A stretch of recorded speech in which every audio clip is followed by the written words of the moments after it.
Ready to see a political showdown? Watch Ben Shapiro crush it in Congress. Last year, Ben Shapiro took on the House Judiciary Committee and left Democrats reeling. Mr. Shapiro. It's an honor to testify. It's an honor to testify before you here today. The reason that I'm with you is that I speak on dozens of college campuses every year, so I have some firsthand experience with the anti-First Amendment activities that have been taking place on the college campuses. I've encountered anti-free speech measures, administrative cowardice, even physical violence at campuses ranging from California State University at Los Angeles to University of Wisconsin at Madison, which is driving the legislation that Ms. Demings was talking about, to Penn State University to UC Berkeley, and I am not alone. In order to understand what's been going on at some of our college campuses, it's necessary to explore the ideology that provides the impetus for a lot of the protesters who violently obstruct events, pull fire alarms, assault professors and even other students, and the impetus for administrators who all too often humor these protesters. Free speech is under assault because of a three-step argument made by the advocates and justifiers of violence.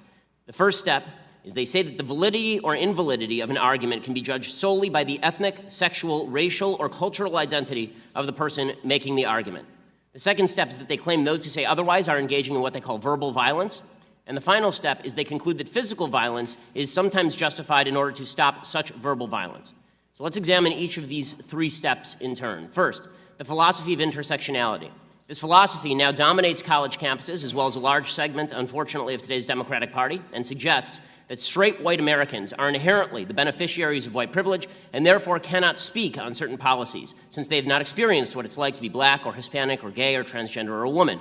This philosophy ranks the value of a view not based on the logic or merit of the view, but on the level of victimization in American society experienced by the person espousing the view. Therefore, if you're an LGBT black woman, your view of American society is automatically more valuable than that of a straight white male. The next step in the logic is obvious. If a straight white male, or anybody else who ranks lower on the victimhood scale, says something contrary to the viewpoint of the higher-ranking intersectionality identity, that person has engaged in a microaggression. As NYU social psychologist Jonathan Haidt writes, microaggressions are small actions or word choices that seem on their face to have no malicious intent, but that are thought of as a kind of violence nonetheless. You don't have to actively say anything insulting to microaggress. Somebody merely needs to take a... Shapiro argues that intersectionality shifts focus from merit to identity. Your race or gender can trump your argument. Crazy, right? He connects the dots between this mindset and the rise of verbal violence, which some believe justifies physical violence. Imagine a professor threatening students just for supporting Shapiro. That's real. And the concept of microaggressions, it's making sense. If, for example, you say that society ought to be colorblind, you're microaggressing certain identity groups who have been victimized by a non-colorblind society. Note, microaggressions, as the name suggests, are not merely insults. They are aggressions. They are the equivalent to physical violence. Just 2 weeks ago, psychologist Lisa Feldman Barrett of Northeastern University published an essay in the New York Times suggesting that words should be seen as physical violence because they can cause stress, and stress causes physical harm. Thus, Feldman suggested it is reasonable, scientifically speaking, to ban or restrict speech you do not like at your school. This is both inane and dangerous. That's because it leads to the final logical step. Words you don't like deserve to be fought physically.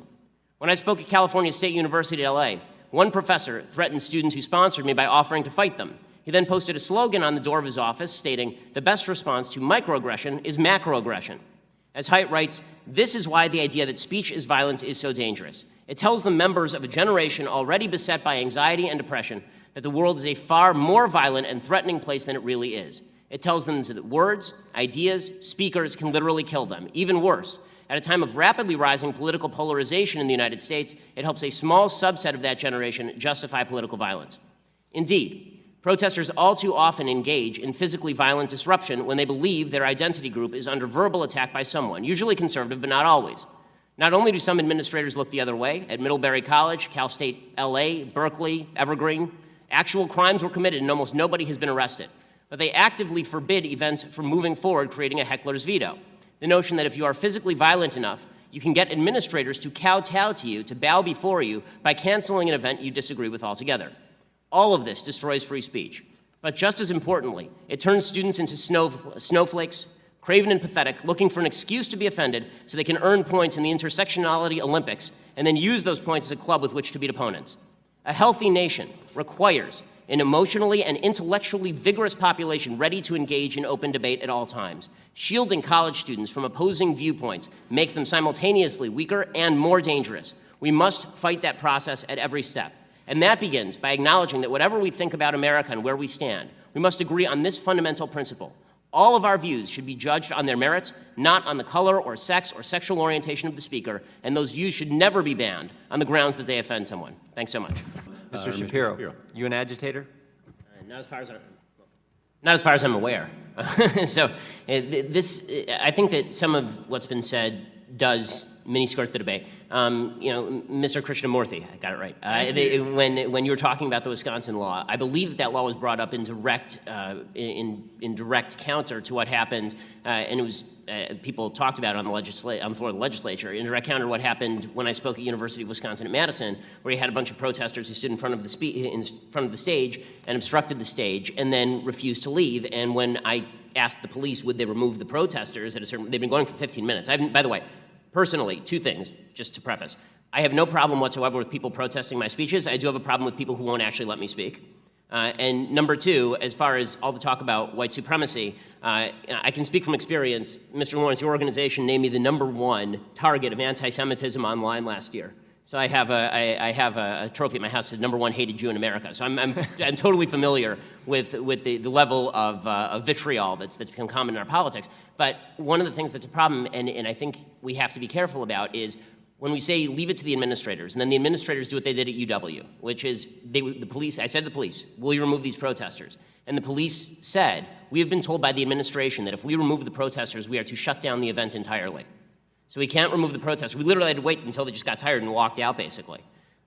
When that's the response of the administration, shouldn't there be some sort of repercussion for that? Because what I'm seeing is a heckler's veto that's taking place on campus. What I'm seeing is people who are not engaging in free speech designed to enrich the debate, but in order to shut down the debate. And there have to be some sort of ramifications for people who are actually committing trespass. Students feel constantly under attack, weakening their resilience.